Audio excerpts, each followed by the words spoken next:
The laughter echoed through the humid Virginia air, cruel, sharp, and mocking. Recruits crowded around the obstacle course as the new trainee struggled to climb the wet wall, her trembling hands slipping against the mud-slick surface. Her name was Ava Morgan, and she'd been at SEAL Bootcamp for less than 48 hours. Already she was the subject of every whisper. "She won't last a week," one recruit muttered.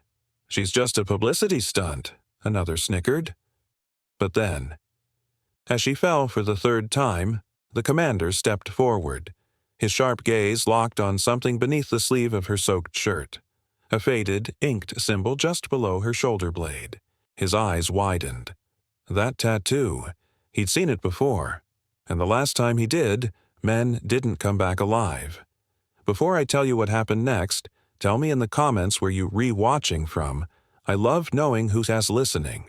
Ava didn't know the whispers had reached Commander Ethan Rains himself, a man whose reputation was built on discipline, precision, and a haunting silence that came only from surviving too many missions. He watched her now, standing in the rain, defying every ounce of mockery thrown her way. What none of them knew was that Ava wasn't there to prove anything to them. She was there to keep a promise, one made beside a dying man in a place no one spoke about anymore. Every morning at dawn, while the others laughed or cursed the drills, Ava moved with quiet determination. She never raised her voice. She never complained. Yet there was something about her movements, too sharp, too precise, that didn't match a beginner's struggle. Ethan noticed. So did the rest. "Who taught you that formation?" he asked one morning during weapons training. Her answer was simple. "Someone who isn't here anymore." Whispers turned to speculation. Some said she was CIA. Others believed she was there on orders from higher up. But the teasing didn't stop. The more they tried to break her, the more she endured. Until one day, a recruit, the loudest of them, tore her sleeve during an exercise. That's when everyone saw the tattoo clearly, a winged dagger surrounded by coordinates. The field went silent. Commander Rains froze. That emblem belonged to Echo Unit, a covert SEAL team wiped out years ago. Only one survivor had ever made it back, and it wasn't her. That night, under the dim orange glow of the barracks light, Rains called her into his office. "You don't belong here," he said firmly. Ava met his gaze. "Neither did my brother." The silence that followed was heavy. Her brother, Daniel Morgan. The name hit like a storm. He'd served under Rains, the same mission that went dark in Kandahar, the same mission that ended in screams over a broken comm line. "I thought he died," Rains whispered. "He did," Ava replied. "But before he went, he told me something. He said, 'Find the man who led us and remind him why we fought.'" Her voice cracked, just once, and Rains felt the weight of years collapse between them. From that day forward, something changed. The drills became harsher, the training tougher. But this time, Rains watched her not as a skeptic, but as a mirror of the man he'd lost.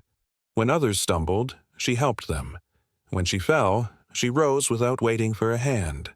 Slowly, the laughter faded, replaced by quiet respect. During the final endurance trial, a 12-hour cold-water mission simulation, a storm rolled in. Waves pounded against their rafts. Visibility dropped to zero. A recruit panicked, nearly capsizing his boat.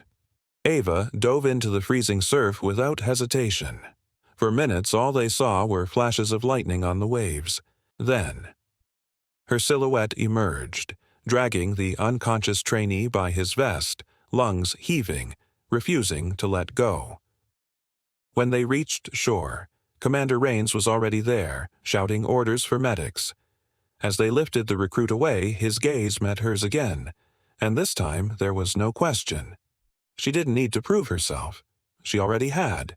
At the ceremony weeks later, when the commander pinned the trident on her uniform, the base stood in absolute silence.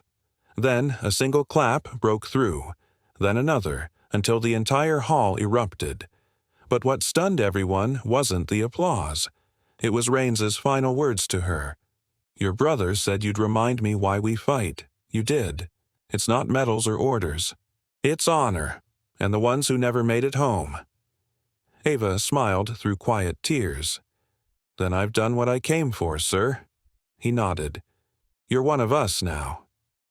That night, alone beneath the stars, Ava traced her tattoo with a trembling hand. The wind was cool, carrying the faint echo of the waves. Somewhere out there, she imagined her brother smiling. Mission complete. Because courage isn't loud. It doesn't need to be seen or praised. It's the whisper that says, "Try again," even when everyone's already counted you out. And as the moonlight touched her trident, the world felt still, the way it always does when a promise has finally been kept. Because kindness doesn't vanish, it waits and it finds its way back. And somewhere in the quiet, between laughter and storms, the ones we've lost remind us how to live again.